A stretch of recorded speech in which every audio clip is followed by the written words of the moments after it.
morning, everyone. This is Bob and Chris from Join or Die Podcast. We are sitting here today on Monday, June 30th, 2025, and we're sitting here with President Roosevelt Poplar, Vice President John McGrody, and this is the interview that we've all been waiting for.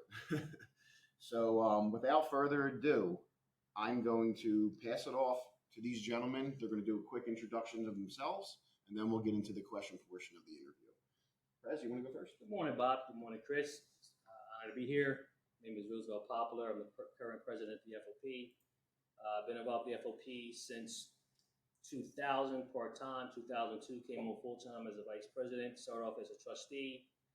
Worked under Bobby Edis and John McNesby, with John McNesby chief of staff for the past 17 years. When John decided to step down in 2023, November, I took over as president and still currently the president. 35 years as a police officer in the city of Philadelphia, still active, on leave of absence serving the union. And I'm here for the membership. All right. VP? John McGrody, FOP Lodge 5 Vice President. I've been in my current capacity since 2007. I've been working here alongside Roosevelt Poplar during that time. Previous to that, I was in the Philadelphia Police Department. Me and Roosevelt are still active police officers. I started out in the jail in 1986. Moved over to the police department and served in a bunch of different capacities: 6th, 9th, 12th districts, West detectives, 18th sex crimes, and I've been here since 07. And we're just glad to answer any questions that the members have.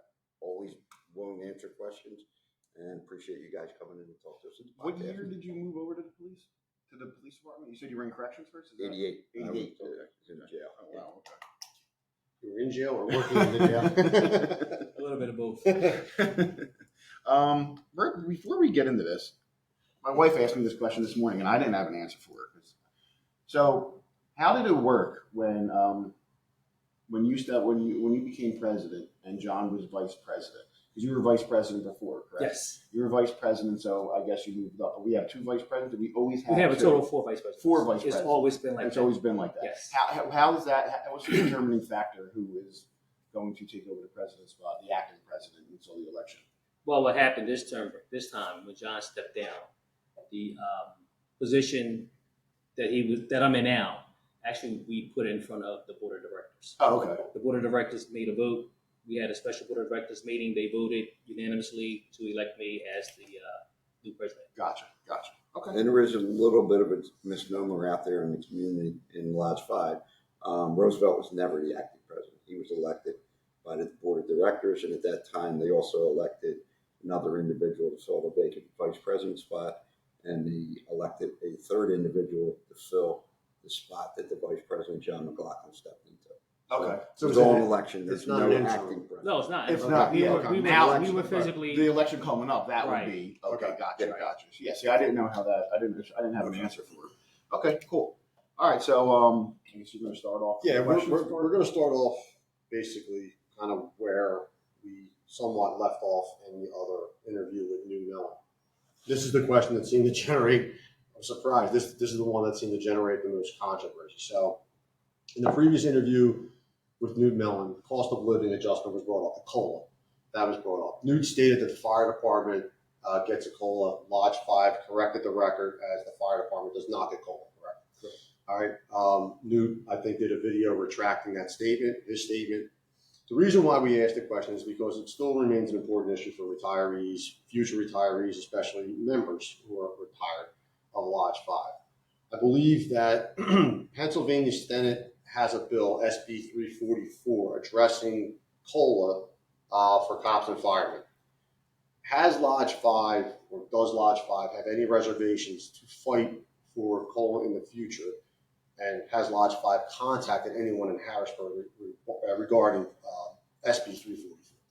Chris, we have been constantly, consciously trying to address the COLA situation because we haven't had a COLA in over 20 years for our retirees. That's something that comes through the state legislation. So we do have the bill up there now. Basically went through the House, is in the Senate's hand right now. So when they start their session back, probably They were supposed to start back this week, but I think because of the holiday, they postponed it. So hopefully, we're looking at mid-July, where in the Senate, it becomes an ad hoc bill. Yes. Right? That's the words I actually. So once it goes to the Senate, they're going to make a vote. We have been in constant contact with, number one, the president of the Pennsylvania State FOP, Joe Regan. They do most of the lobbying for us up there. And we also have Jane Blackman, who's a retired police officer. He also retired FOP member, executive board member, that goes up there every week to keep track of everything that's going on within the law enforcement community as far as bills and things of that nature. So we are probably at the closest point of getting a COLA that we've had in the last 23 years plus. Yeah. It seemed like it was a pretty bipartisan bill. It looked like a Republican female brought the bill to the House. I forget her name. And it looked like 4 Democrats and 1 Republican backed it. So it seems bipartisan, which is usually some of the hardest things to get passed is getting the bipartisanship. So, I mean, how does it look? It was very bipartisan in the House. Mm-hmm. The Senate, we don't know exactly. We do have support. We do have Joe Pacuzzi. We do have Martina White from Philadelphia that's been pushing for us to get this passed. Talking to Joe Regan just of last week, the bill is actually heading in the right direction. So I don't want to speak prematurely. I don't know who watches the podcast, and I don't want me to seem like I'm putting anybody on the spot. But we are definitely advocating for it, aggressively advocating for it. The city, the way that bill gets funded, believe it or not, it comes through the war and casualty money that they get from the insurance companies. Okay. So the city will not take a hit on it. Mm-hmm. So and that's the things that you have to explain to the representatives up there, the senators in Harrisburg. Like, the money isn't coming from technically their budget. The money is already budgeted for war and casualty. It's a tax that they collect. They've been collecting for years, and that's what the money's supposed to be used for. The city gets that money now to help offset some of the pension costs, which, if you don't know, our pension right now is probably 65% funded. In the next 3 years, it'll be 80%. In 5 years, except between 5 and 7 years, it will be 100% funded. Funded by city, okay. Our pension, based on the contributions from all the active people, the money that the city's been contributing over the last 10 years or so. So they really lowered the MMO, the monthly mandatory obligation, minimum obligation that they have to pay. So the pension itself is really heading in a really good direction. Today, and speaking of pensions, today is the 30th. So if the economy stays above a certain threshold in the pension with the investments, the pensioners are due a pension adjustment fund. But it has to stay. This is the last day. If it falls below a certain threshold, then they won't get it. If it does stay above that threshold, next year they're looking at another pension adjustment for all retirees. You know what the threshold is? Off the top of my head, I don't know. Okay. I don't know. And if I could just speak on the COLA bill, this is not something that's happening in 2025. This is something the FOP at the state and local level has been pushing for the last 20 to 25 years, ever since I've been here, long before I got here. The reason it's an issue now is because it's the closest we've ever come. We're on the ground floor. Roosevelt Poplar previously served as the state vice president. We're on the ground floor of getting HR 1289, which started all this, moving in the right direction. And another thing we fought for with the national was the Social Security bill. And on the Social Security bill, the windfall elimination, that was a 40-year fight. So these fights just don't happen in a vacuum. It's not like somebody in 2025 said, hey, it's a good idea to do a COLA bill. It's something we and our legislative folks are pushing every day. The reason it's so important now is because we are so close to the finish line.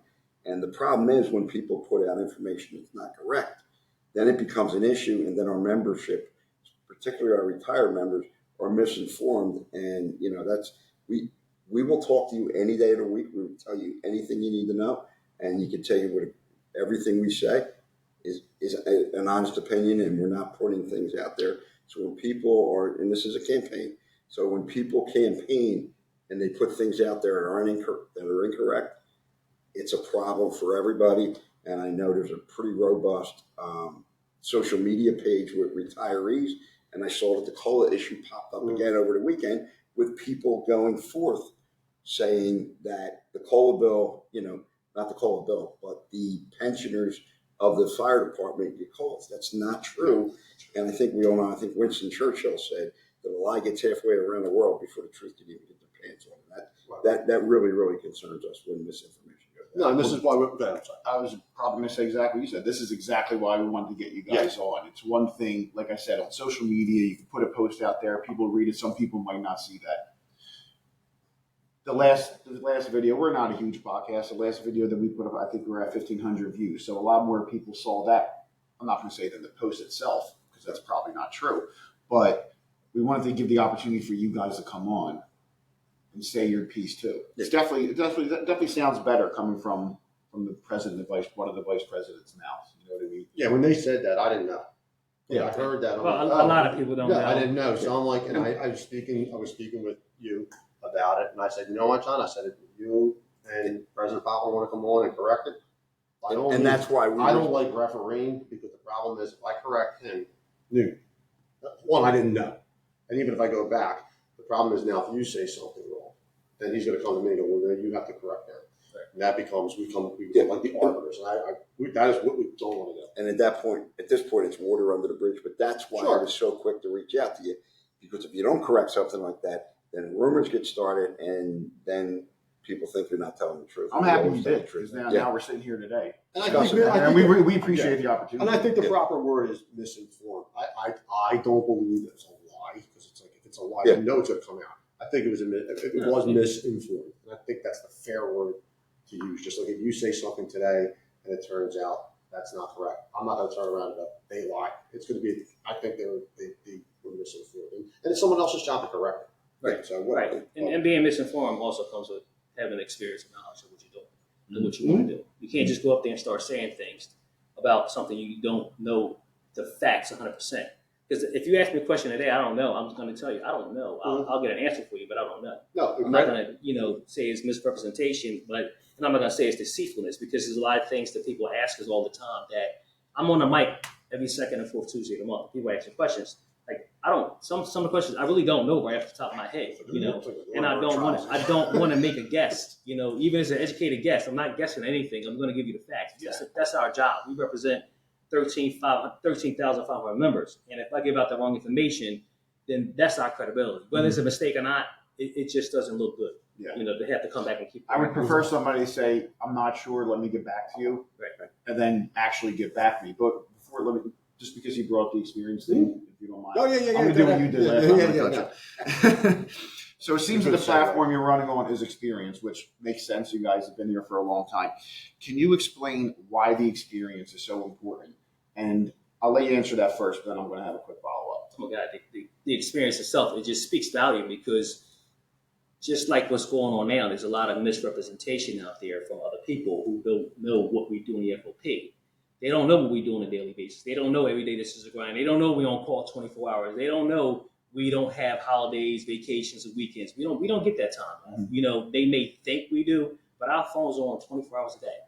24 hours a day. And when you don't have the experience, when you're negotiating contracts, when you're fighting for COLAs, when you're trying to defeat windfall elimination, just the history of the FOP in itself, just trying to protect the value of our members who served prior to us, you have to be experienced. You have to have some knowledge of what you have to do on a daily basis in order to function here with a peace of mind.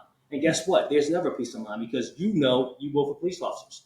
The unexpected happens. That's just the nature of the beast. That's part of our job. That's part of our livelihood. We have the experience. We've been here. We know. The only thing I can say that was a surprise to me was the plane crash. Okay? Outside of that, everything else, hey, listen, no day is the same day for us. It's just like on the street. There's no such thing as routine patrol. There's no routine patrol. Every day is something different. And that's what goes on in here. You can't come in this organization and think that you're going to take over day one with new experience to do the job. I'm sorry to say, this is not a campaign speech. This is a speech coming from Roosevelt Poplar to anyone out there that's listening, that I didn't come in here day one thinking I'm going to take over the FOP. That was far from my intentions. I came in here with the mindset of, okay, let me learn as much as I can learn. Let me do as much as I can do to see how this place operates. And you're talking about almost 25 years of me being here. And there's still things that happen that moving along with the time. Time changes. And when time changes, we have to change with it. Whether we want to or not, we don't really like change, but sometimes we have to embrace change because sometimes it's good for us. When I started in the FOP, we had beepers. We didn't even have cell phones, right? You went to the phone booth recorder and you call back the number. Now we have phones that we can actually talk to face live.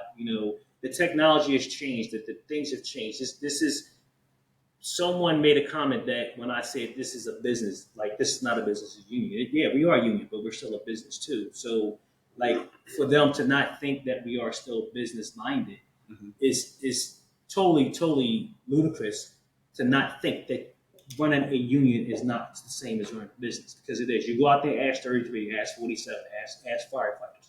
They'll tell you it's a business. This is a true business, and we have to. With the experience, Johnson next to me, he'll tell you, he's been here, John, since 2007, right? And he'll tell you the grievance process has changed.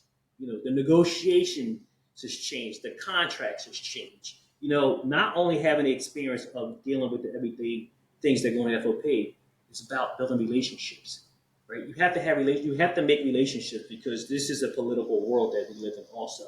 And people don't want to know what you want. They want to know what you can give them in order to get something back from them.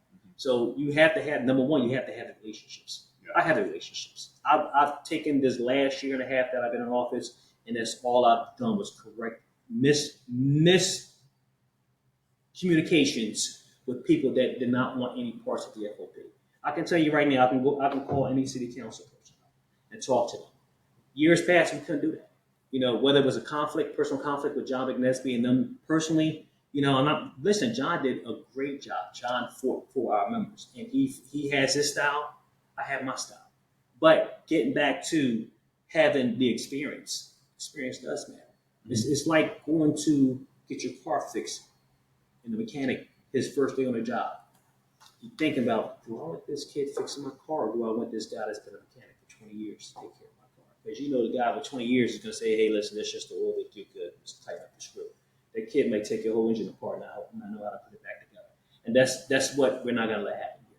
So experience does matter. So what would you say then when you had, there was 3 teams running, I think now it's 2.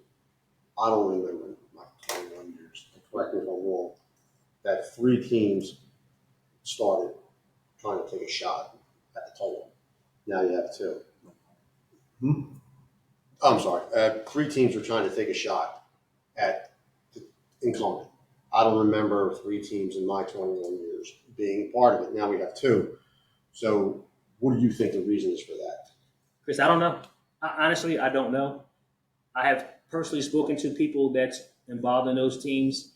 When I first took over for John, they came to me with ludicrous proposals, like get rid of people. I'm not doing that. Get rid of members. Get rid of some of my okay. elected board members. That's not happening. You're not dictating to me who I'm going to get rid of. All I asked them, hey, listen, give me some time. You'll see a change in the FOP. John had his style. This is my style. We all do things differently. You're a supervisor. How many supervisors you work with every day that do things different on the street? Not saying that the job doesn't get accomplished. It does, but we all have a different way of doing things. So when they started proposing things to me, that was the end of it for me. Like, you can't dictate to me and tell me, especially with the people that I've been working side by side with, and I know what they do on a daily basis. I know who's here. I know who's getting up at 3 o'clock in the morning running to the hospital when a cop is shot. So like that to me was ludicrous. But getting back to the experience and why I think people are taking a shot, I don't know. Maybe they think I'm a weak link. I really don't know. I can't answer it. The only people that can answer that are the people that's running. So, and I haven't skipped a beat. I let them put out what they want to put out. Let them say what they want to say. And I'm gonna tell you, the stuff they put out, it's never the way it's given to them. When we exchange information with them, we'll tell them one thing, they make up their own version of it. Like that's part of the reason why we're here. Because every time they've asked for information, we've given them information. We don't hide anything. I've never ever been a person to say that I'm not going to show you, I'm not going to do it. This is the FOP. I work for all the members. They don't work for me. I work for you guys. You pay our salaries. Mm. So why would I not give you information that you're asking for? Why would I not be, what's the word they were using? They said we were not transparent. I'm the most transparent, easiest getting along person that you ever want to meet. So, You know. I'm going to some of the meetings and seeing, I know somebody's been asking for certain paperwork and receipts. And receive them all. And you gave I can guarantee you 100% that they have received. that wasn't even not, a question. Not that was just where received. you're going. I'm thinking. Initially, we gave them everything. But what became a problem was all our stuff was posted on social media. Social media is a worldwide network, right? You're campaigning to the world about a local issue. What other unions do that? We don't do that to each other, especially here. Like we've always been close knit. We have issues, bring it up to the floor, we address it, we move on. But this person wanted to put everything out. Then he wanted to start taking personal shots and things of that nature. Like, so you're not getting anything. I'll let you come in. I'll let you review anything you want to review. I'll give you boxes of documents. You can review them, but you're not taking them out the building. And if you want to sue me, I'm going to say it live on your podcast. Sue me. Sue me for information that you think that you're able to take out of here. I'm not letting you take anything out of here, but I will let you review everything. Just because they don't understand. And I had them sit down with our bookkeeper, personally, with our bookkeeper and one of the FOP vice presidents to go over every document they requested, every last one of them. And once again, social media, they put out false information. They put out misinformation. They basically change the descriptions of what we give them and how we give it to them. And listen, Chris, you know me. I don't have anything to hide. I have absolutely, you guys can look at anything you want to look at and any number that's in good standing, come in this FOP, make an appointment, come in here, and we'll give you any documentation you ask. So that's part of how we run this. We get questions. I'm at some of the meetings. I hear the same questions coming up. I'm like, okay, maybe this. I wasn't even going to ask it. It was just when you were talking about the transparency that came to my mind. And again, I can't sit here and say, no, that's not true. That's his job to figure out if it's true or not. You're telling me this. If you're telling me it's transparent and he was allowed to sit down and review everything, not take it with him, I got to say, get your word until someone can prove me wrong. Well, I mean, that makes sense too. Nobody's going to allow somebody to take documents out of a building. That's how they do things in the political world. You can look at it, you review it. It's a skiff. Initially, I gave him the document. Initially, I gave him the documents, but when he started posting our kids that work in the kitchen, their names, how much money they're making. You're talking about kids. You're talking about 15, 16-year-old kids. Like that's not attractive. Mm-hmm. That's tasteless. Mm-hmm. Honestly, that's tasteless. And you run a campaign against me and my executive board. Keep it within the executive board and myself. But when you start involving civilians in here who has nothing to do with the campaign, they can't defend themselves. You're talking about attacking 16-year-old kids. Yeah, like we don't do that. Yeah. So, just one more, just follow up on the experience. All right. I get the experience part, but my follow-up question is what would you say to somebody if they ask, well, how am I supposed to get that experience if they're not given the chance? You at one point, you didn't have the experience. You came in, right? I came in. Not as president, obviously. Absolutely not. Yeah. We've always had an open door policy with people that want to get involved. We have committees. We have trust. We have things that we do. People volunteer. We do on call. Anytime anybody want to get involved with us to start knowing and learning what we're doing here, the opportunity's always been there. And I explain it to every last one of them. You think any of us walked in here as president? None of us walked in as president. I came on as a trustee. Prior to me coming on as a trustee, I answered phones, I did on call, I volunteered, I did things to stay involved with the FOP so I could start learning if that was one of the things that I wanted to continue to follow and focus on. And I did. I took advantage of a good thing that was offered to me.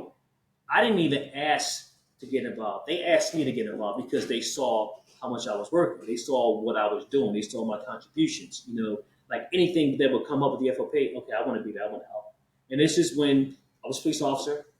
Prior to me being a police officer, in between my job, I volunteered. Mm-hmm. I wanted to help out. I wanted to stay involved because I want to get back to the people that gave me another chance and opportunity to help me along. So that's always been something that I've offered to anyone. I get people come up to me every meeting, hey, bros, I want to get involved. I say, listen, you want to get involved? come, give us your number, give me your name. I got committees I can put you on. We do walk calls. We have events throughout the city where I need bodies to help us. If you want to stay engaged, you have every opportunity to stay engaged. Yeah, and there's not one person on our team that just walked in off the street and did this. I started around 1990 writing short articles for the peace officers. At the time, I was helping them write obituaries because at the time they wanted to honor our fallen officers and our retired members who passed away. So the FOP at the time was having trouble writing obituaries. Somebody told me, I don't know, this kid can write a little bit. So that's how I started here. Then I got put on the contract committee. Never, ever envisioned myself working full time here. John McNesby, who I worked in the jail with, we were friends, called me up and said, listen, I want you to come on as vice president. I said, nah, I got other plans, John. It's not in my future. Mm-hmm. He said, give me one term. And it was like 5 terms ago, and here we are. So, I mean, everybody in this building, and we have a Team Poplar Facebook page. We are highlighting our experience. We put an article up last night about Lou Campione. Lou Campione, 48-year member of Philadelphia Police Department. Absolutely loved it. Absolutely loved it. Lou Campione started, I forget what he started, in 1980, did something. Then he was on the dental optical, and we progressed through the years as him an example. And if you follow our Facebook page, every person that works here, we're showing the progression from where they are. And with that said, we also understand what's tagged at the top of our Facebook page is what the FOP does, what the value of the FOP does. And the last paragraph of that is we encourage our younger members to get involved, seek us out, because we're not going to be here in several years. We're not going to be here in 40 years. As you can see behind you, these plaques on the wall, 1939, their original charter when this lodge started. And we're building on what those folks did. We're building on from 1939 forward. In the history of the FOP of this lodge, me, Roosevelt, and our team are only here for a short period of time. And we need that leadership into the future. And we also, for those of us of a certain generation, we also know what can happen when the wrong people get into this building. And we're still fighting the disaster that happened between 1990 and 1994 in this building. And we're still, in every contract we negotiate and goes to Act 111, we're still trying to recover from the wrong people walking in off the street. Not to say these people are the wrong people or their hearts are not in the right place, but it's very crucial what we do here for the membership, and you have the right people in place. So, why don't our young people want to get involved with this? Why doesn't the young people want to get involved with the FOP? Because we made it easy for them by negotiating contracts, and when they have a problem, they call us up. More likely we get the issues fixed for them. We get it resolved. We get something to compromise. I mean, as far as on the streets, the younger guys, I mean, it's a different breed, right? It's definitely a different breed. Yes. And that's what I mean by change. When we have different changes, we have to learn to embrace the change because they're our members. They pay our dues. So we have to adjust to the needs of someone from 30 years ago, the needs of someone from 20 years ago, the needs of someone from 10 years ago, the needs of someone from 5 years ago, and then the current group. So each group, each phase of our life cycle in the police department, and I always say that the 5-year intervals, it changes. Sure. It changes everything. It changes our approach. It changes our how we handle things, how we handle them. Our officers now, they're a little more sensitive than we were. 30 years ago, John came up, 38 years ago, you were told, hey, kid, get up, get out there. Today you can't even do that because there's so many different state laws, federal laws, like, okay, we have to treat employees a certain way. Mm-hmm. You can't use certain language and verbiage around them and things of that nature.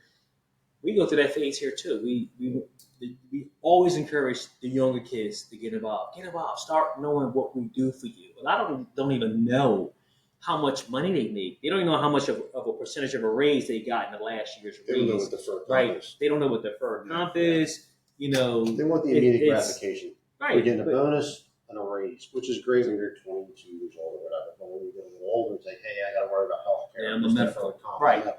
So, Just to build on that real quick too, in the 25, 26, 27, 25 years that Pop's been here, and the 18 years that I've been here, we don't have a lot of participation with the membership because we really haven't had a bad contract.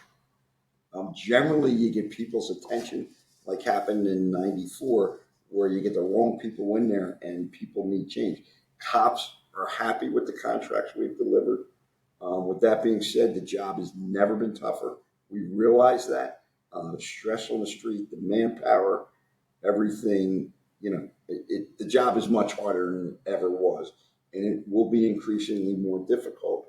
We're trying to address those issues. And Chris, you alluded real quick to the younger generation. When I see these cops on the street, the way they deal with people with body-worn cameras in different situations, my God, they're the best of the best. I don't know how in my heyday I would have done anything, probably all of us at the table, how these cops deal with people in their face, deal with, some lack of support from the leadership, and deal with manpower they're the best of the best in my mind. Did Yeah. you want to go to the Well, yeah. retention or Well, whatever? I want to go into the contract. Yeah, we because- Okay. Okay. You guys are, This is where it is, this but- perfect because you guys are touching on where that segues good. All right, so obviously you're currently, I guess, toward the end of the contract negotiation part right now. Can you explain what that process is like in the arbitration when it goes to the arbitration part of it and why it may take so long? Well, I'm going to defer to John because John has been doing the contract since he's been here day Okay. one. And this is my expert. I know the answer, but I like him to explain to you. Okay. So the way the contracts work is by statute. We're in a contract extension year. Our contract technically expired. Our last contract term, our full contract, was 2021 to 2024. When the new mayor got in, Mayor Parker, Roosevelt sat down with her, and he proposed a contract extension. We got a 1 year 5% contract extension, and that was a good thing to move out. It got us a pretty significant raise in a 1 year deal, and it gave the city a little bit of flexibility to look with the new mayor to give her a little bit of an opportunity to see what's going on. The way it works is by December of each year, we have to put out the issues in dispute when the contract's up. We do that, and then we have to attempt to negotiate with the city. We've done that. We sat down, we sat with the city. We didn't come to terms with them, so we arrived at what's called an impasse. Once you arrive at an impasse, which we did in January, we file for arbitration. We filed a demand for Act 111 interest arbitration. Real quick, not to get boring, Act 111 is the 1968 statute in which police and firefighters negotiate contracts in the Commonwealth of Pennsylvania. And it gives us the opportunity to go to binding arbitration, to have a 3-person arbitration panel negotiate or decide our contract. In exchange, police and fire are prohibited from striking. So that's the balance there. So a lot of people think this contract's taken long. It's not taking long. It's probably I know it's going to be the earliest contract that Lodge 5 has delivered in my tenure here. The contract expires July 1st. Generally, we are doing hearings in August and September. If it was up to Roosevelt, we would have been doing hearings last October.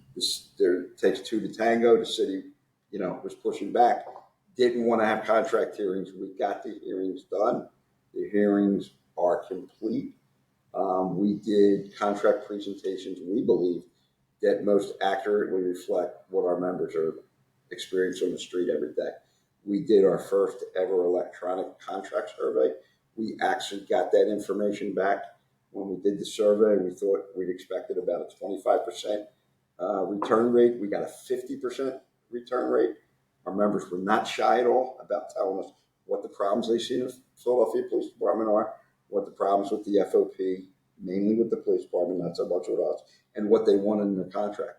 What we did is we went through and we picked out those things from the contract, those comments, and we asked those individuals with the comments if they'd be willing to testify, and they all stepped up. So with that said, we finished our contract hearings through the 3-person panel. It's now an executive session. I think we had an executive session Friday.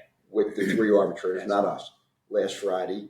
I think there's several more executive sessions planned out, and that's how the sausage gets made, and they argue amongst themselves and the thing. I mean, I'm biased. Roosevelt's biased. We did a much better contract presentation in the city. We always have, and we always will. But I think we put out there what our members expect, and we tried to look at, when Roosevelt talked about the life cycle of a cop, we tried to look at what the new cops need, what the 15-year cops need, what the 30, 40-year folks need, and what our pensioners need. And, we try to do that. It's hard to please everybody, but we try to meet everybody at where they're at in their life cycle in the police department. Now, That was probably too long. no, you're good. You're good. No, You're good. no, No, there's no such thing as too long on this. Yeah. on It's this funny, as podcast. you're asking that final part, that final answer you gave, cops for 5 or 10 years, cops for 20 years, cops for 30. The questions we get are from all these people. Right. So we get a ton, and it's like, how do we, without being in here for 7 hours, how do we kind of find a way? Because everybody has concerns, everybody's concerns. Some are different, some are the same. So that's kind of like where we're at too, trying to balance how we're. And the way we try to balance it out, like John said, we went from the retirees down to the recruits. It's all about retention and recruiting. How can you blend all that into a contract where you're going to be able to compete with everybody? We gave them the formula. We gave them everything that we possibly could that we thought was reasonable, where it addressed every category based on our surveys that we got back, and then the retirees. Because a lot of people don't understand or don't know or realize that technically we can't bargain for retirees because they're not on the property. But we always try to get something for them to say, hey, here's a bonus, here's a little bone that we can throw at you. And what we do for the retirees is where we go through the state and Right, and that was why I brought that question up. Yeah.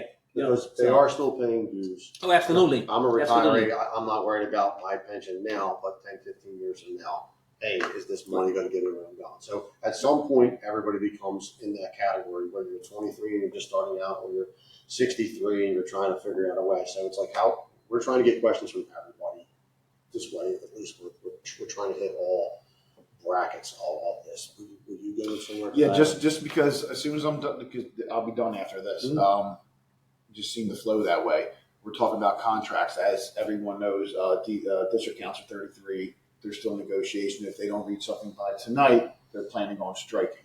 This clearly affects us, not just in the contract realm, but some of our officers, quite a few of them, have passed dispatcher training. Right. So now they're being brought off from the street, office, wherever their current assignment is, to do this.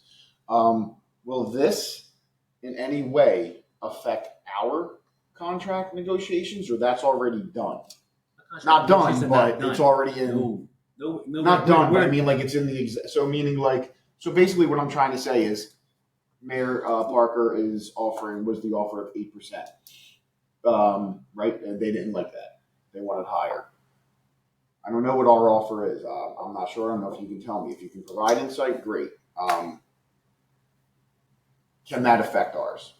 If they're getting 8, and they're asking, if they get 8, do you think? Denying? If they get 8, we're going to definitely, Well, more than 8. Okay. The big thing about the contract this year is what happened last year with the 1-year extension for all 4 years. I'm going to let you finish that. Where they gave everybody 5% across the board, right? So my initial conversation with the people in the mayor's office, not the mayor directly herself, but the people that she sent to represent her, was that my question was, when that plane crashed in Northeast Philadelphia, was there any librarians or secretaries out there from the city?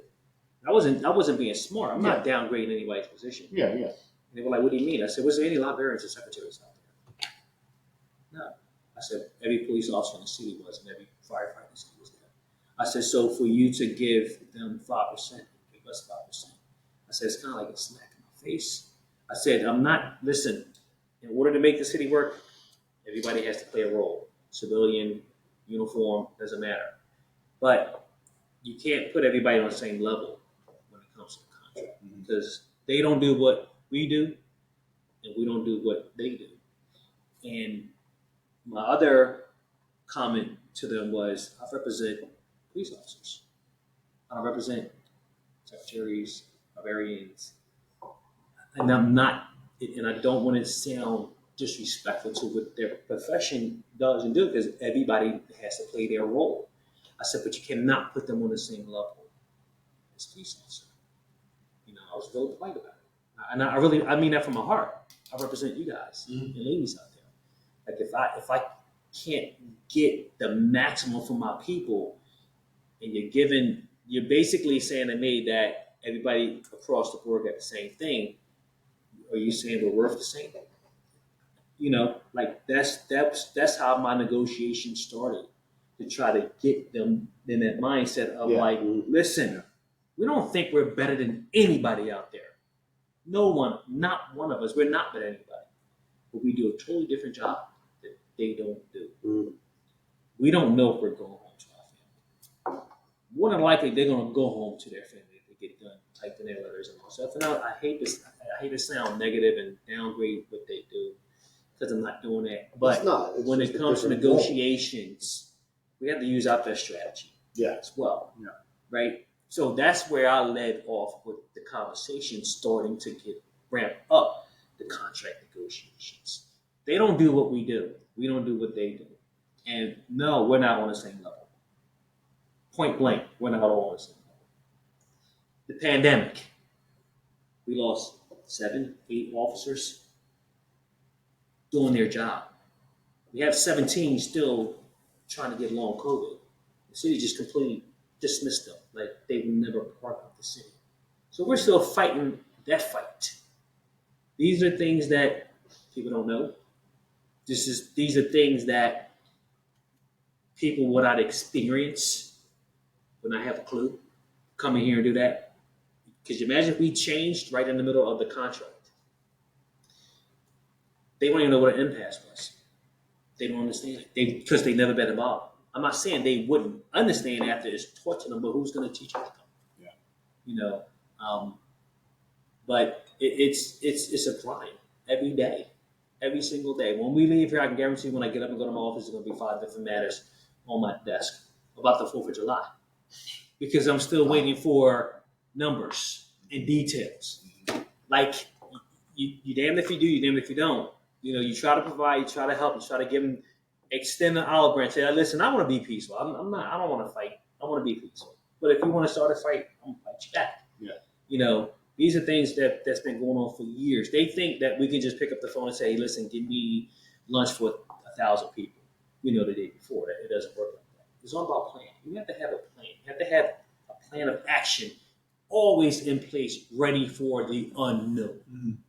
That's just the name of the game. That's how we do it. Chris, you was here with us. You saw the stuff, that happened in here at different times. No, it was during COVID. It was during COVID. The logistics are. So it's. I don't envy. Heavy lies. I always want to be number 2. I don't want to be number 1. If number 1 goes down, number 3 can jump in. I never want to run the cartel. I never want to be that guy. Wow. I never want to be the head. Never. But I'm glad you brought up that, John. No, just real quick, getting back to the contracts. There's been one of the teams out there keeps saying that the lawyers do all the work on the contract. Absolutely not true. Not true at all. We prep the contract demands. We work very good. We got the best lawyers in the world. We do exactly what we need to do. We would never, ever, ever have a lawyer who's never worn a uniform or never walked in the shoes of a Philadelphia cop or a Philadelphia deputy sheriff negotiating on a contract. We are actively involved in that. Poplar, Roosevelt will tell you, we have been in here leading up to the contract talks.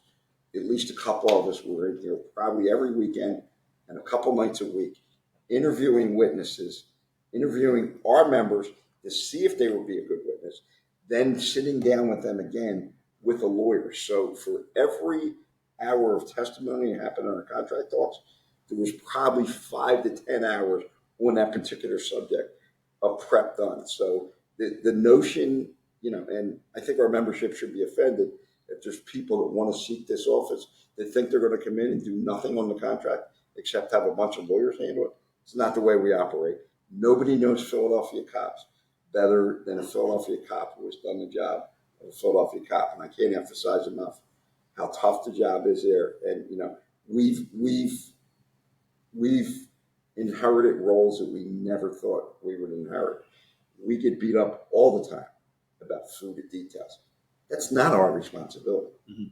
City of Philadelphia Police Department puts you out on the detail. They put you out there without food and water. The gentleman sitting next to me is the guy that kind of started that. It started with giving water bottles out on details. Then it evolved into food. Could Then that it be put evolved in the into contract? I'm sorry, John. What's that? Can that be put into the contract? At least for the major holiday. I mean, now they seem there's details every other day for every other thing. LA acts like a bunch of jackasses. Somehow everybody here has to now be ready. So I understand like that you may not be able to get it, but the Thanksgiving, 4th of July when they're coming, is it something in the contract to save the surplus from the FOP? Well, let me tell you why that's not in the contract. And we've talked about it.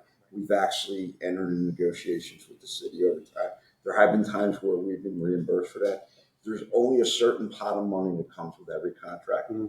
And if we were to strive to get the FOP reimbursed for $10,000, $12,000 for an event, the city's going to want that to come out somewhere. They're going to want it to come out of the raise. They're going to want it to come out of medical. And we're not willing to take that away from them. You gotta wait. We can sharpen our pencil here. That's fair. Another example of that, and I don't want to harp too much, is during the pandemic when the city couldn't find any life-saving hand sanitizers and cleaning products and personal protective equipment. They couldn't find it. The guy next to me got on the phone and he literally had shipments showing up here because the city only operates one way. Yeah, remember that? Yeah. The city only operates one way. They go through the bidding process. They go through the contract process. They get too many lawyers involved. This guy cut through the slack. And at the point where I think the city called Roosevelt up and said, can you do the contracting for the entire city? So that's how they out. So there's a lot of things we do that aren't traditionally with our labor union that we're not supposed to do, that we've assumed, and we don't mind doing it because if it benefits our members, we're not. We're happy to do it. It's never going to get done. And one other thing, Chris, about the food, the city in the last contract, we get $14. We went up from $7 to $14 for meal money. But here's the question: if there's nowhere to get a meal, how can you buy food? You guys are put in locations where there's no vendors around, there's no stores. So and that was part of when we started that process of distributing food. It was for venues in a park. You know, you want to be selling in a park. There's no stores out there. You can't walk. Mm-hmm. Even outside the city, you have 50 stores within a mile of you. Yeah. You know, but when you in other locations, stuck up on 76 or 95, nobody's bringing food up there. That was one of our objectives. Like, yo, listen, we got to make sure these guys girls eat. They stay hydrated. You don't want to walk up to a scene. And my joke is like, hey, listen, tell me what cop ever died from dehydration or starvation. Right. That's what I mess with. I mess with people when they say, "Hey, we didn't get our lunch." I said, "Stop." Like you were down there for. I witnessed it. The amount of food I helped to bring a lot of it in. Exactly. I did see some people complain we never got our food. Well, not for nothing. It was in the orders that the area commander was supposed to go pick up the food and bring it to you. And some people got there late. So I'm not saying that people didn't show up at all, but some commanders, whatever reason was that they weren't able to get there in the time. But there was a lot of food there. There was a lot of food. We make sure we try our best to take care. And I know it's not the biggest thing, but it becomes a big thing when someone calls me up, and I take it personally. Pop, I didn't get a lunch. I'm like, I'm sorry. Like to the point where like there's times when I actually ran out on my own, and like, yo, where's the closest pizza shop? Order 20 pieces, take them in, and you guys make sure somebody gets something to eat. I take things like that personally. So I don't want anyone to feel like we slighted them. We forgot about them because that's not what we do. Yeah, fairness, they can do that. I mean, if you're that hungry, you can turn around and order a pizza. Have it like we had to do when we were on barricades. You're out on barricades for 12 hours, 16 hours. It's a different. You gotta find a way to make it work. It's a different police department. It comes with the territory. Right. We've delivered sandwiches to people standing in front of a Wawa. It's not the nature of the beast. The point's understood, but when we look at the overall problems or we're looking for remedies for the police department, that one, sorry, but I'm going to put that more towards the bottom. Exactly. You know, Yeah, it's like, okay, you stood there for 12 hours and didn't have a meal. Like, But- be smart. Bring a granola bar. Hey, if you're with 3 or 4 other people, you can probably order a pizza just to get off. What you'd Figure be it out. surprised is the amount of phone calls we get on something like that. We will literally get Facebook messages or phone calls. I didn't get a sandwich yesterday. I mean, there's a lot of things. as the event is going on, my phone is ringing. Hey, do you know what time the sandwiches are coming around? Like, I honestly don't know. Like, they asked us for a certain amount. I always give way more than they asked us for because they always, we didn't have enough. Yes, you did. They had plenty. Yeah. I looked at your list that you had the same person on 3 pages. So, like it happens. That's just the nature of the beast. But, it's something, I know it seems minor, but it's not. To me, it's not. It's When not you're hungry, because- it's not. But yeah, when you're hungry, when you're hungry, it's and not. when we are the leaders of this organization, and people are looking to us for guidance, like what to do. Like, no, I can't come to every detail and hand it to you, but I try my best to work it out where we have these orders, we have the names, we have the numbers, and it's distributed. Where it gets lost, I don't know. Yeah. I don't know. I try my best to make sure that we cover our bases to make sure everything is taken care of. But once it goes from point A to point B and everything else in between, I can't control that. And that's what they don't understand. So, but I know we have the 4th of July coming up, and I'm still waiting for the numbers and, the orders for that. So I'm going to try my best to be out there. Thursday, 4:30. Yeah, you probably get it Thursday. Yeah. And New Year's Day parade's going to sneak up on us again this year. Right. According to the Philadelphia Police Department. Yeah. Happens every year. So you guys were going to pick up the questions a little bit here. You were bringing up contract, and it's still up for negotiations, which is good. So, I mean, you guys know I spent some time at SWAT, and SWAT's right next door to K9. So I got some questions from these guys, and one I remember because this has been going on for quite a while for the SWAT unit. No unit that we know of, and I'll go for arguments if you can think of one, has suffered more casualties in the past few years than SWAT. Donnie Murdoch, Jason Potts still has a bullet in his face. Eddie Quintana, who barely made it. Pat Saba, and of course Jimmy O'Connor died. The question those guys are having, and I make no money off of this now, but I would still have because those guys are like family.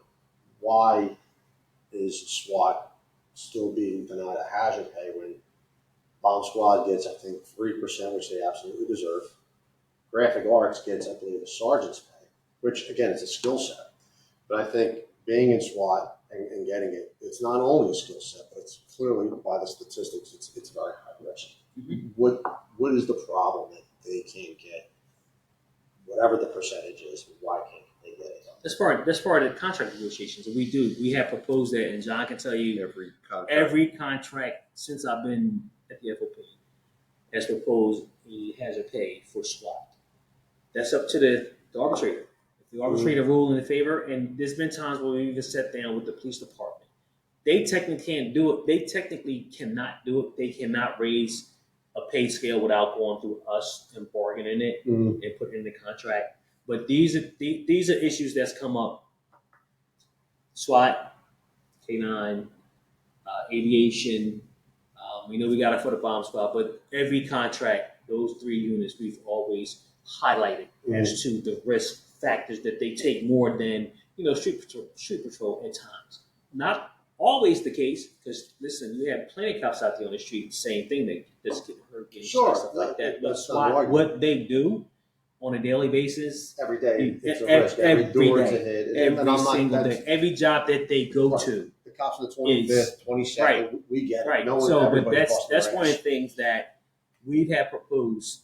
Like I said, since me actually physically being involved in the FOP, has been on the table for a proposal for them to get an increase, a hazard pay, things, better equipment, So it's something that we have to. What's their argument though? So what would the city's argument be for? We'll give it to Bomb Squad, and again, this is not a knock against Bomb Squad. They didn't need to do that, but what's the knock that they'll give it to Bomb Squad, but they'll look at SWAT, and especially looking at the statistics that we've got.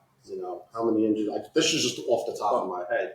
What is the argument saying they're at more risk than you? The way the arbitration process works is they issue an arbitration award, Act 111, an arbitration award, and they generally tell you what the award is, what the get is, what you got. They generally don't go through and critique everything you ask for, and they don't do like a dissent. We didn't give it to you for this. So it's an award telling you what you got. We never really know. I mean, we put our best foot forward on that. Does anyone from the union stand in with you guys? Absolutely. Oh, yeah. That's actually what I was just going to say to you. What I was just going to say to you, if I could anticipate your question, is when SWAT, aviation, K9, all the people were asking for special pay for, when we ask for that for the arbitration panel, they don't hear it from the FOP. They hear it from uniformed members of SWAT sitting there telling them what their daily life is, telling them about the losses that you just mentioned, and telling them how bad it is. So they hear from them members directly. I've testified at every contract since I've been here. Roosevelt has, a lot of people in the building has. They know what we're going to say. The arbitrators know. They much rather hear from our people. What I'm saying, when those proposals go forward, they're hearing from the people. And they need to. And I'm going to get a little fucking pissed right now. Not you guys, but they need to have someone like maybe the wives of the guys that have been shot. And Jason Potts, who still has a friggin' bullet in his face and is being denied a 32, being told we'll get to the 32 process. But my anger is not towards you guys. So I know you don't have to do with that. This is just like family guys tonight. Being told that the bullet in his face and the pain he's feeling isn't strictly because of the bullet that went through his face. So, it gets to a point where they were fighting for this since I was there, and I haven't been there in a while, and they're still fighting for it. And it gets to a point, it's like, well, maybe you need to bring a parade full of guys and their wives and put pressure on them. You tell these men, again, I get it, guys in the 24th, 25th, 22nd, they put themselves at risk. This isn't against that. But it's the consistency of the risk that's put in and day out. The calls, like early in the morning, late at night, you're leaving your family. I get it because I did it. And I didn't do it nearly as long as those guys. So it is a bit, you can see I get a little passionate about this because it's one of those make sense to me. That's all. Not again, this is not you guys. It's just, it gets to a point where I just feel like it's something's got to give a little bit. How many more guys have to get shot or killed before you give these guys that little bit of percentage credit? So, Chris, you've been around long enough to know that we are a payroll number citizen. They always make it an economic thing where they can't afford X, Y, and Z. You tell them, listen, it's not the whole entire police department that you're doing this for. You have maybe a group of 40 members. Maybe, yeah. Right? If that, as you know, we all know, we're doing double the amount of work now with less than amount of people. We even tried to hit at that point, like, listen, you don't have 80 people in SWAT anymore. If you have 40, that's a high number. And that's 40 guys, but you're only talking about probably the 32 actual operators, actually the ones doing right, that's actually physically doing the job. So we have tried to sell at every angle that we can possibly go at them. It's just, they don't tell us why. They never tell us why. But at the end of the day, we all know why. It's economics. It's economical. They don't want to give up the money. City don't want to give up the money. And it's a shame to say there aren't other unions in the city who workers go to work every day, firefighters, but their probability versus our probability of someone getting hurt, it's no comparison. And we have the receipts. Right. Saying exactly. I feel like I'm there. Right. You do. We do. We have the proof to show it. So I'm glad. But it's economical. The city. And when you mention the spouse, not with SWAT, we've done in our contract presentations, and I think the topic of the podcast is the election, so I don't want to throw anybody's name out there. We have had surviving spouses of our members come in and open our contract presentation and basically sit down there and tell the arbitration panel and the whole world what the loss of a spouse is or what the injury of a spouse. So we've put that forward, and whenever we start the contract, we don't even begin talking about anything until we highlight the individuals that we lost during the term of the contract. And it's riveting. I hope we never have to do it again. I hope we never have to describe a Philadelphia cop and put their picture in front of the arbitration panel. But that drives everything we do. And Roosevelt will tell you the most rewarding thing of working at the FOP is getting to know the amazing people that are in our survivors community. Mm-hmm. How they do what they do on a daily basis is beyond me. Yeah, I know where they get distressed. You know what I'm saying? No, I know. When a district loses a guy, we've gone through this before. Right. District, a guy gets shot, he's killed. Usually the other districts come in and help answer the calls. So those guys don't have to. We don't get that. Yeah. The warrants keep coming in, No. the barricades keep coming in. You're expected that a guy who you just had a locker with is dead. You're You gotta expected to go to go work. out there and go hit this other door. You understand? So no, again, this is not at you. No, This is no. just me, kind of like, okay, how does this work?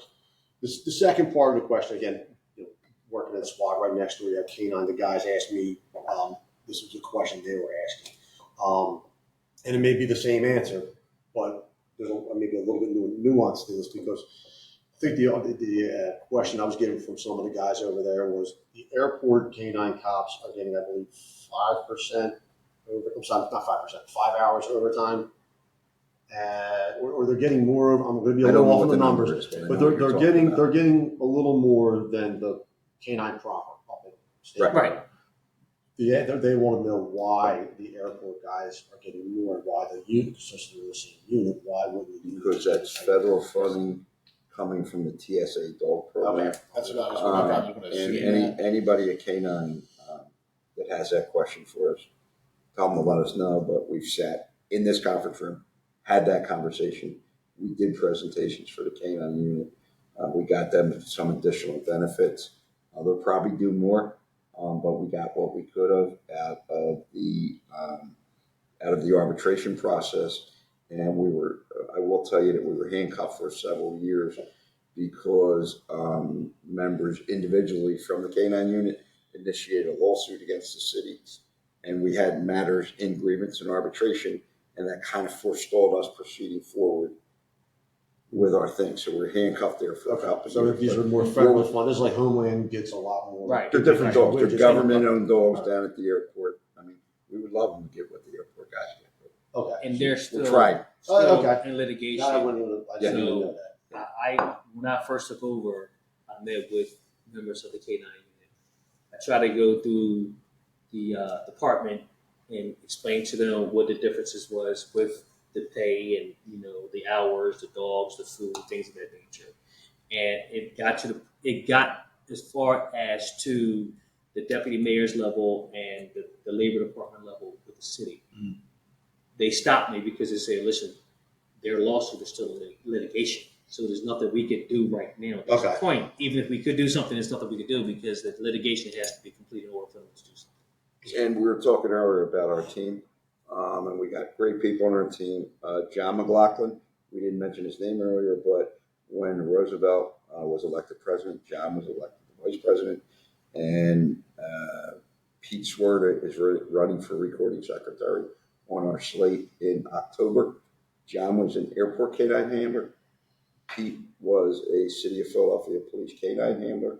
So we kind of hear that debate all day long in our hallways here at the FOP. Yeah. So we know from the ground up what Well, the no, that's issues good are. that someone is here that can maybe speak up and say, "Hey, I did the job" or something. Chris, believe me, I spoke to K9 several times in reference to sending things forward, getting the information of the lawsuits and things of that nature. But like I said, by the time I got to the level where I thought it could be resolved, the litigation was already in process. Right. And they're like, you can't do anything. Okay. You can't negotiate something that's already in litigation. And the members of the K9 unit have sat down in this room with elected board members here and with our labor attorneys. Okay. All right. So we brought up the 32 process. Mm-hmm. Something I used Jason because I spoke with Jason a few days ago just to see how he was. This wasn't even a question I was going to bring up until I spoke with him. Basically we know kind of like the 32 process is it's a mess. It's horrible. Just to say that there's very little consistency. And I know you guys don't have direct change in this, but the question would be, can there be? There's a lot of inconsistency that comes from mostly the medical director, who I believe is like in charge of every union. They just changed medical directors. Correct. Recently. Yeah. So I believe it was the prior the female one, who was pretty tough. Horworth. Yeah, okay, Horrible. okay, thank you. I didn't know the name, but I never. But there's still just one, right, in charge Still of just the whole Okay. city. So it does come from a single person who reviews thousands of city employees' records for the 32. Yes. Okay. So how can, I guess, maybe a two-part question here. How can one doctor, the medical director, make a slapdash decision, contrary, most of the time, to the officer's own doctor who's been seeing them for years? So basically, how can the medical director kind of, diagnose an empty chair? Because it just seems irresponsible and unfair. And although, again, this is more a medical director problem, not an FOP problem, can the FOP do something to make the process more fair and more consistent? Because we all know the one guys who bang their knee on the desk somehow get a 32. And I use Jason Potts because it's got to be the most egregious case I know of, who literally still had a bullet in his face and was told the pain's not strictly from the bullet that's in your face. So. We've evaluated it. There's two parts of this. There's two people that impact the 32s from the city's perspective. One is a medical director and one is a risk management director. The city's risk management director doesn't believe anybody ever got hurt in the Philadelphia Police Department line of duty. It's just horrible. We deal with it all the time. The way this gets worked out is the final arbiter of all of this is the city pension board, which Pop previously sat on as an elected pension board rep. So when you go to the pension board is made up, I forget how many people. Nine? It's 9, technically 8 vote. The four unions vote. They have 4 people from the city vote, and the tiebreaker is the city treasurer. Right. So when you go to the pension board, they determine whether your disability is service connected or not. Mm-hmm. And what we did in the last contract proposal, I'm really hopeful we'll get it. I think we will, is when you get injured on a 32, when you get injured and you're pursuing a 32, the city separates you. Mm-hmm. And then you go on workman's comp, you go on something else until you go to the pension board.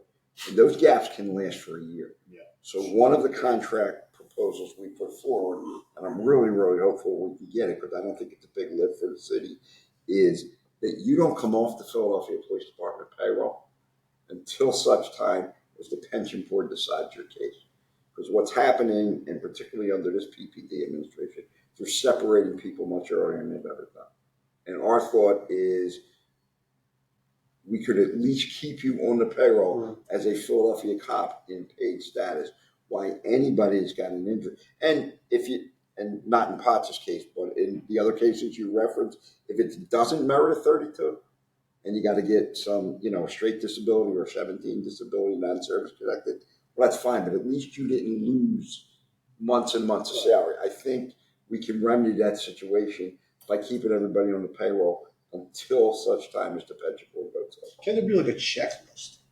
So the problem is For consistency. For consistency purposes, it seems extremely subjective and arbitrary how one person can be like absolute and the other person's like no, or it's just weird where is there a checklist where you can go down and go, okay, it meets all the requirements here, as opposed to just hoping that the person across from you is favoring you for whatever. Well, the way we do it here is that we have 2 people. And then, this also would get rid of the bums who are faking it. So I want this to work for both people. I don't want people who aren't technically injured, who are faking it. And I also want to make sure people who are legitimately injured.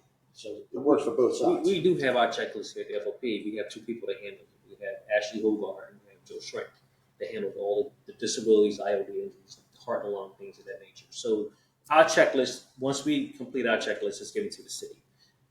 For most cases, the injured officer won't have an attorney that's representing them through the FOP. Once the attorney gets all the documentation, go down the list, give it to risk management. Risk management has their checklist. So we have ours, they have theirs. Mm-hmm. What happens is if they disagree with something that happened to an officer who said it was a work-related injury, that officer would have to go to file for heart and lung. They would have to go to a heart and lung doctor. Heart and lung doctor would have to prove that. So it's a whole bunch of different processes in between getting injured and applying for your service-connected disability, which is the 32. Mm-hmm.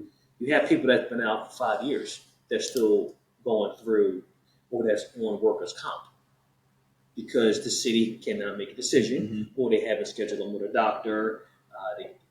Until they get released, until they can apply for that service-connected disability, there's a lot of things that happens in between. Not from us, but from risk management. Yeah. Like John said, you have the leader over there who doesn't think a cop, even a cop shot, doesn't think a cop is injured, So, like, it is a long process. And now the problem is that we're losing a lot of heart and lung doctors for the simple fact that the city doesn't want to pay them. Or there's different criteria for them to meet that they have to meet in order to become a heart and lung doctor versus a panel of doctors that the city chooses from. Okay, well, we're going to check your background, but we're not going to check our people's background. So in the mix, it gets lost. They want to pay certain rates for certain doctors. Like it's a whole bunch of things in between. Just getting hurt, getting workers' comp, getting heart and lung, and applying for a service-connected disability. Yeah. And this has been a process that's been going on for a very long time. It's totally an injustice. It's totally an injustice to our members the way some of them get treated. Yeah. And I only know the really surface of this. That's why. So I know when I ask the question, it's not like, I really don't know why. And the other issue is the city contracts with a provider to handle their risk management claims. And we don't have any say in that. Another thing that's before the arbitration panel right now is that when the city hires a provider to manage the risk management claims, that they have to get our agreement on that, because the ones they have now aren't worth that. And just getting back to our team again real quick, we have two folks who do our disabilities here, Joe Schrank and Ashley Hogart. They do disabilities for our folks. They've also been through the process themselves. Joe was in a horrendous motorcycle accident as a member of the Highway Patrol. He was in a coma, numerous surgeries. Ashley Hogart came on board with us a couple of years ago, and Ashley was shot in a line of duty, and I don't know. He was shot in his chest. Yeah. He coded at least 5 times. Yeah, massive amounts of blood At least 5 transfusions. So they're two folks that when you have an injury, not only do they know how the system works, they've been through the system as well. They know how it works. And both, And that's what you want. both That in attests, very, attests to the experience part. Absolutely. yeah, and both in very heroic fashions. Joe riding a motorcycle, and Ashley getting shot in the line of duty. Well, we've been going for an hour and 12 minutes and 34 seconds right now. We're just going to take a 5-minute break and anybody has to use the restroom or whatever. You tired of us If we already? go to That's no, we're taking a If we go break. to 16, we I got got another a half hour of I'm still on overtime. vacation until next week, so I can go on next I Tuesday. think we if you only want. have 3. If you run it to 116, we get another half hour. Always wait for the 16. All right, we're back from our 5-minute break, and we're just going to go right back into the question portion of the interview, and Chris is going to go ahead. Yeah, of course. So just for both of you, but John, you and I have I think we built our relationship based on this next question, and I asked Newt the same exact question because I think it's very relevant with not just with me, but a ton of other cops, and we were talking about how hard it is going to be a cop because of the discipline process. So with the amount of cops being frivolously disciplined or the knee-jerk firings going on, how do you plan on making the arbitration and PBI process better for wrongfully disciplined or overly disciplined cops? It's like, so what I was asking before was, can you offer to enact a way where the city is held more financially responsible when a cop is found not guilty or the crime is considered, or the policy matter is considered less? So we were talking before about an escrow account. That's what I was talking about with Nuke before. Like, maybe I'm going over talking a little bit here, but just to give you an example, I think me and you brought it up. You're never made whole. We know that. I mean, they do what they can, but we talked about the city always carries one in their favor, and then you have to fight again to get that back. And then when you get that back, you're in another tax bracket, and you lose another 22% because you're owed 11% or whatever it is in that tax bracket. It goes on and on and on. Is there a way to not only hold them more responsible, but to have that escrow account? So if a cop, what I was saying before in the prior interview with Newt, can the city have a contract can the FOP get a contract with the city where there's an escrow account? So if a cop is fired on a Monday, just use it for termination, he's fired on a Monday, he puts in a grievance on Tuesday. Every check, because now he has that grievance in, every check that he should be getting goes into that escrow account, accumulating whatever small percentage of interest. And then 2 years later, when he's hired back wrongfully, he was wrongfully terminated, he's hired back, he's made whole. That entire amount of money that's been sitting in that escrow account collecting some small interest can be siphoned right from there into his direct deposit without the city being allowed to take out whatever money you needed to survive. Because that's another problem. They get alleviated the punitive damages.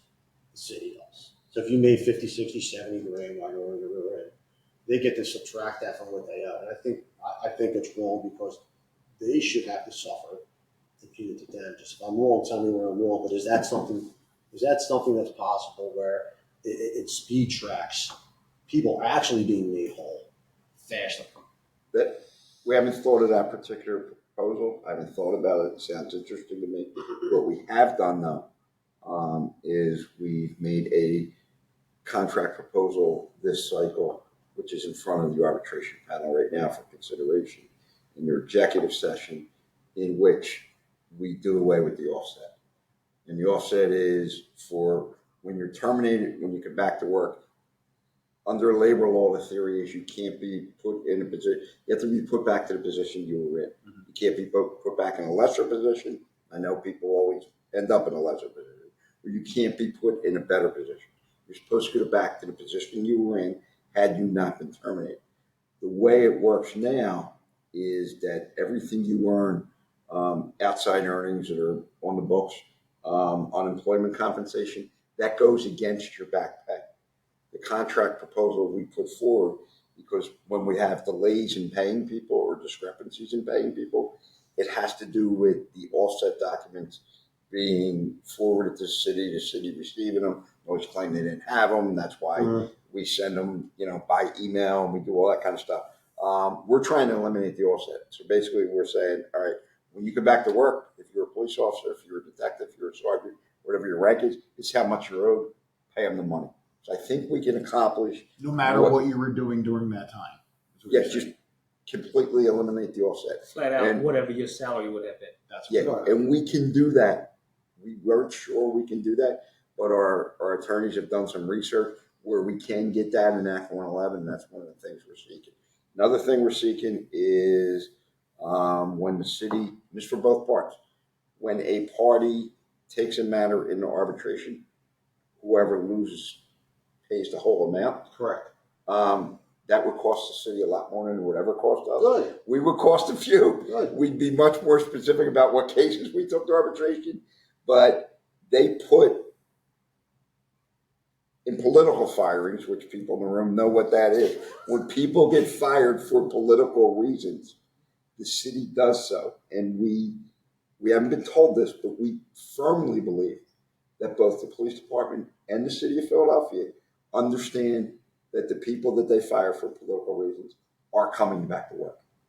And when they do things, when they fire people for a headline, and they've done that, they've ruined people's lives for a headline. For a headline, yeah. And then the city forgets who you are. They don't talk, and you talk, you end up talking for the next 3 or 4 or 5 years of your life. Somebody, maybe 6 years if the pandemic happens, you end up talking more with the FOP. So your main source of information is the FOP.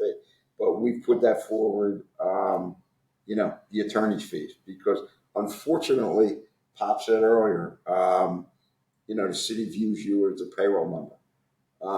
Unfortunately, we've come to find that oftentimes the only thing the city ever understands is money. Yes. And, unions sometimes get criticized for being driven by money. But when the city and the police department only understands money, you got to hit them in the pocketbook. Right. And that would maybe stop. How many cops get their jobs back? 80%?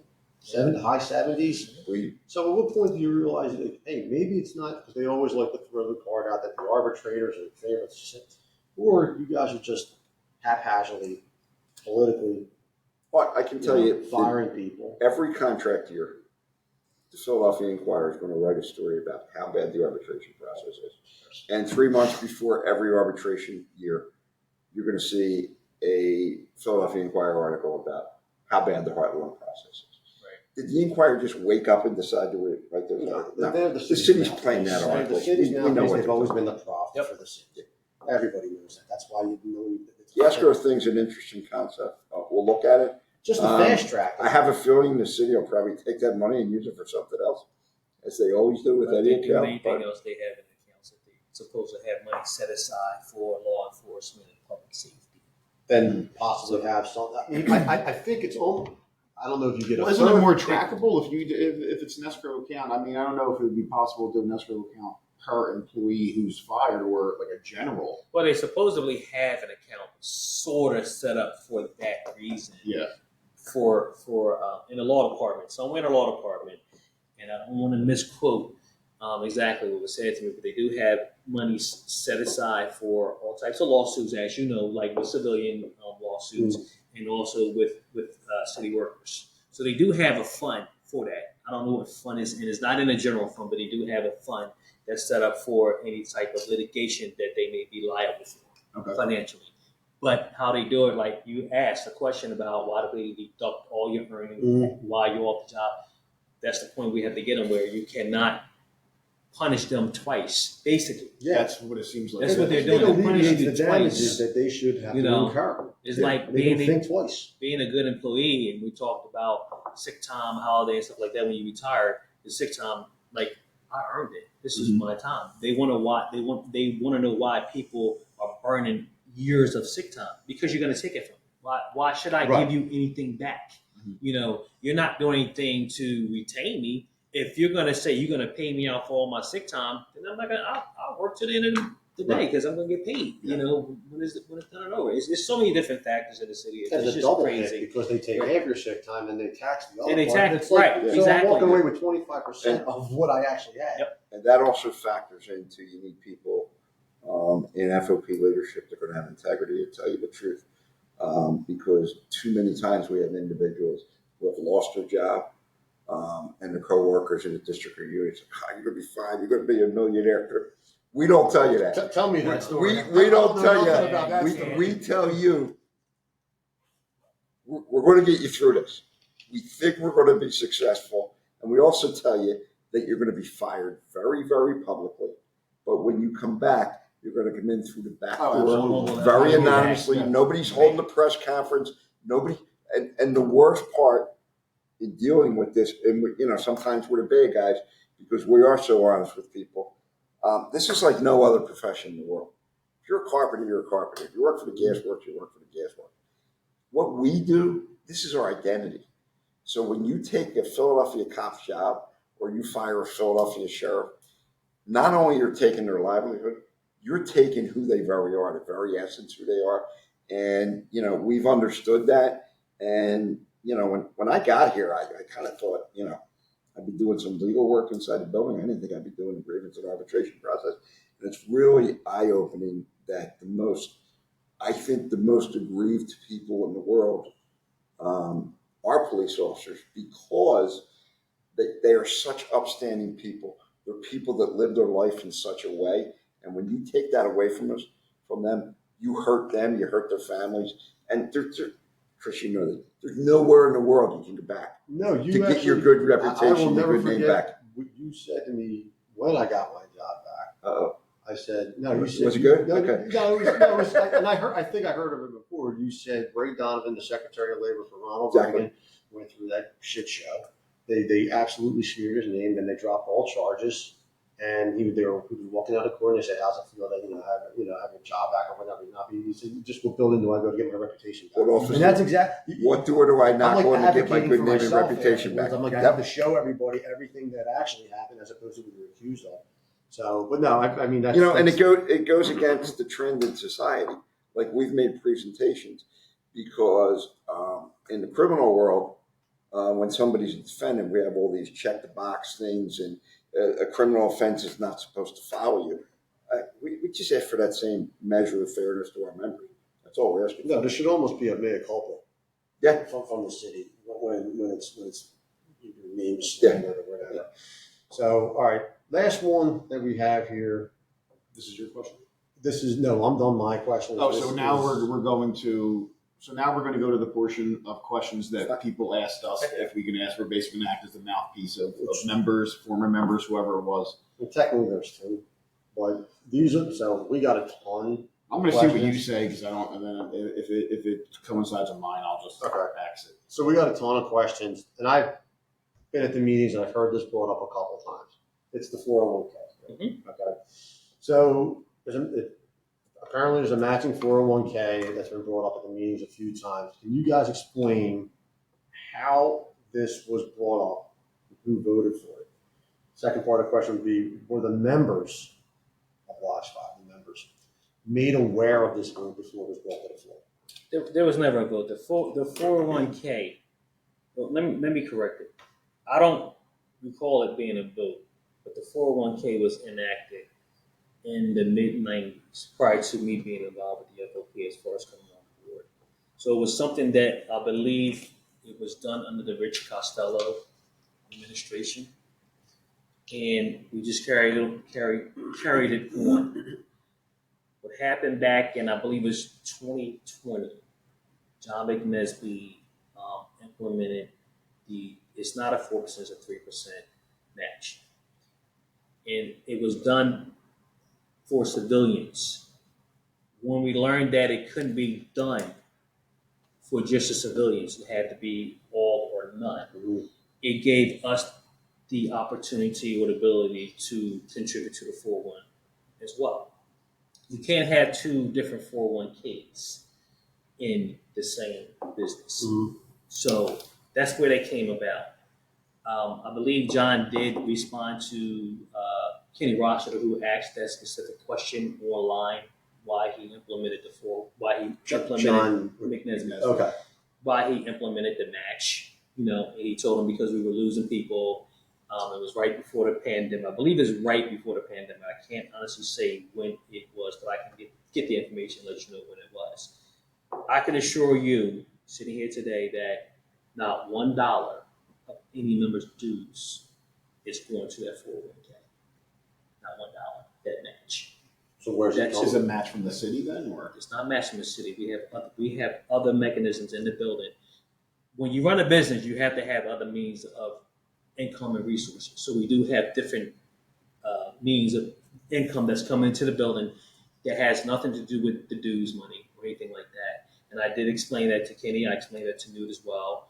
So, well, anything coming in the building belongs to the members. So, well, not something that we created that the membership wouldn't have been entitled to from the very beginning anyway. So would this be profiting for the bar or the catering? Or? Part of it is. Okay. Part of it is. Okay. It's a very, very minimum amount, that 3%. Not everyone participated in the 401k. So it's not like we're taking $400,000 or $500,000 a year from any part of the FOP to implement it into the 401k. So that was something that was put in effect. So it doesn't come from member dues. It comes more not. from the profit made here from the catering bar. Yes. Yeah, and the other issue on that particular issue is when we come here, if you're elected to the FOP executive board, there are several individuals on the executive board who take a leave of absence to work here full time. I do that. Pop does that. Several other people in the building do that. When I came here in 2007, I had deferred comp. I had a 457 deferred comp plan.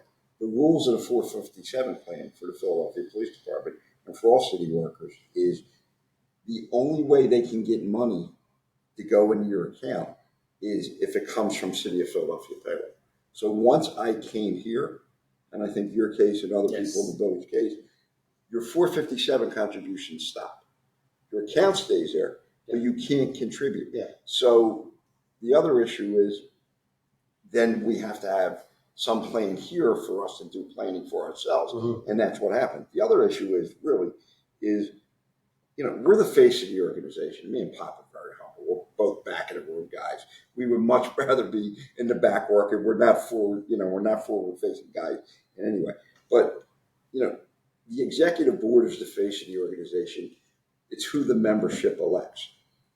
Who stands behind us and with us on a daily basis is about 20, about 40 employees that work here. the people that answer the phones, the people that do the correspondence, the bookkeeper, the people in catering, the people in the bar. They're amazing people who, we're here because we're cops. They're here because they want to help cops and work on behalf of cops. And we wouldn't be a labor union and we wouldn't be advocates for workers if we weren't giving our employees a pension. Before that, they had no match.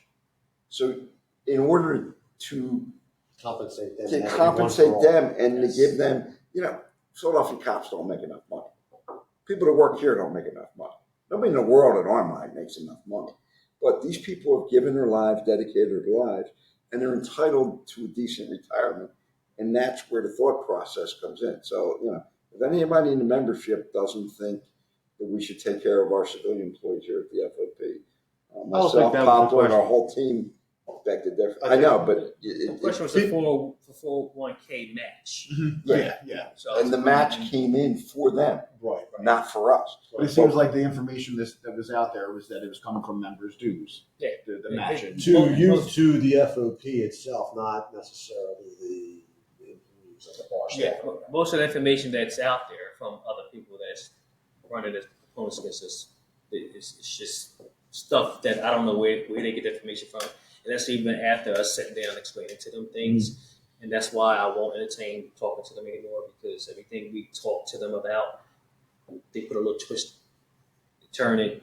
You say one thing, they make it out to be this. So it's like I said from the very beginning, anybody that want to see anything in here that we do, let us know. We'll make sure you get all the documents that you're looking for. You can sit down and talk to any board member or any civilian you think you want to talk to in this building. I'm willing to do that for anybody, any member out there. And that's why this is important. Transparency, Because transparent from day one. we're not coming here. Like I said, we got a lot of questions. Some of them were just too loaded. Some of them were like, okay, I've heard this question enough. Asked it should be asked to make it clear the air. I think this is the final question. And it's only because, again, we've seen it a few times. It was discussed at the meetings a few times. So the time to just finally clear the air about it would be the accusation, rumor that when John McNesby left here, he was gifted the car or truck.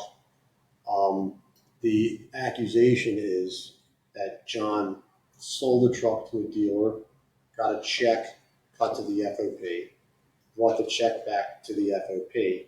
The FOP then cut a separate check to John for that. You understand what I'm saying? Yes. Okay. Yes. That's That's not a Complete rumor. bullshit or No, that's not a rumor. It's true. Okay. If you go back in history of FOP since the 70s, every president that served finished their tenure. Whatever car they had was still needed to them. It was gifted to them. This is nothing new. This is nothing new. Once the car is gifted, I can't tell John not to sell that car. I can't tell him what to do with the car. So when it went back to the dealership, because the car was still in FOP's name, when the value of the car was given back to us, we gave that back to John. It's not illegal. Just to make sure we're on the same page here, you're saying he's allowed to have the car, even if he sells it, he would get the worth of it. Absolutely. Okay. It would be his car. The car would have been transferred. I'm just making sure I understand the difference between the car, like, hey, it's your car. Do you have to keep the car a certain amount of time? I'm making sure, because I'm going to get questions, and I'm just making sure I'm covering the questions later, so everybody knows that. So he's allowed to sell it. There were other presidents that Okay. were gifted cars, and I know for a fact, immediately after they were gifted a car, they did the whole transaction themselves. They took the car, they sold the car privately, and they got the residual from the car. okay. So So this is the end where we can just hand it over to them if they have anything. I just have one more question, and I think you brought it up earlier. Did anyone receive 8% raise along with the captains and above ranks from the last contract? I think we brought up earlier, an 8% raise. what is it? Yeah, What are you talking about? the question the was- FOP, or are you talking about the membership? I guess the director, the FOP, like the main staff, nobody got 8%. Okay. No. All right, so that was one of the rumors. That's Listen. why they got the extra 8% is because the FOP. That was one of the not at rumors. all. The FOP, the way raises were implemented is when the contract cycle after the contract, whatever the police department got Mhm. is when a raise was given to the executive board members that were still in active tabs. The raise wasn't given to everybody, and no, that 8% was not given to anyone in the FOP when the captains got that adjustment, because that was something that was part of an extension of the contract or an agreement in the contract. No, that was just separate for the command staff. But no one from the FOP received any additional raises based on that agreement in the contract. So, You good? We're wrapping All right, up. we're wrapping up anyway. If you gotta, now it's just final statements. All right, I'll be right back. I'm gonna pause it. I'll be right back. Yeah. All right. We'll take a quick Let break. me- All right, we're back from our second break. That concludes the questions and answers, our questions and questions from the members who messaged us. Right now, we're going to send it over to the president and the vice president for their closing statements, and they have the floor. Okay. First of all, I want to say thank you to both of you guys for coming out here, giving us the opportunity to get some stuff, off our chest, openly to our members and let them know that, listen, there's nothing at this FOP that means more to me than our members. Number one, if it wasn't for the membership, we wouldn't be here. And I'm talking about from the retirees up until the present day, the people that keeps this ship afloat, keep it going. And that's my thing. It's all about us. We have to have unity. We have to have peace amongst ourselves. In order for people to respect us, if we don't respect ourselves, the public's definitely not going to respect us. And that's what my trend has been. We have to be humble about what we do out here, because you know how law enforcement is viewed. On the last 4 years, it was the riots and the George Floyds and defund the police. Now we're in a situation where they actually want to refund the police. We're just hoping with this upcoming contract that we see the residual of a good contract, and we can keep some of these young kids interested on this job, and retain some of our veterans to keep showing them how to do the job. So, but with that, honestly, I want to say thank you to both of you. As you know, we're going to be in for a heated election, and I'm going to throw everything out there that I can to make sure that the membership know that Team Poplar is the team that I want you to vote for. I'm going to say that with a lot of bias, because I've been here, I've been doing the job, I know the job, and I have not let you down, and I will not let you down. So I want to thank you. Thank you. I'd just like to thank you for being here, and like I said, we're we should be judged on what we do daily on behalf of the Philadelphia cops and the Philadelphia sheriffs and their families. Thank you guys for coming in. I know it's not easy for you guys to do this and bring the whole set up here, but we do appreciate it. Any way, shape, or form that myself, Poplar, or our entire team can engage with the members. We're going to be there, and we're going to answer questions directly and truthfully. And thank you again. Thank you for the opportunity too. Yeah, we definitely appreciate the opportunity. Again, we presented this to Team Mellon. We contacted Team Coyle, and we'll say the same to you anytime. You guys, anyone from your team, if you guys want to come back on, not a problem at all. If you want to come on and just shoot the shit on a regular show, where we usually just vent our problems and cry about the world, you guys are more than welcome. Appreciate that. Thank you. That concludes this week's interview. Please, once this is uploaded and you guys are watching it, share it, like it, and get the word around. Subscribe. Definitely subscribe. Enjoy the rest of your week.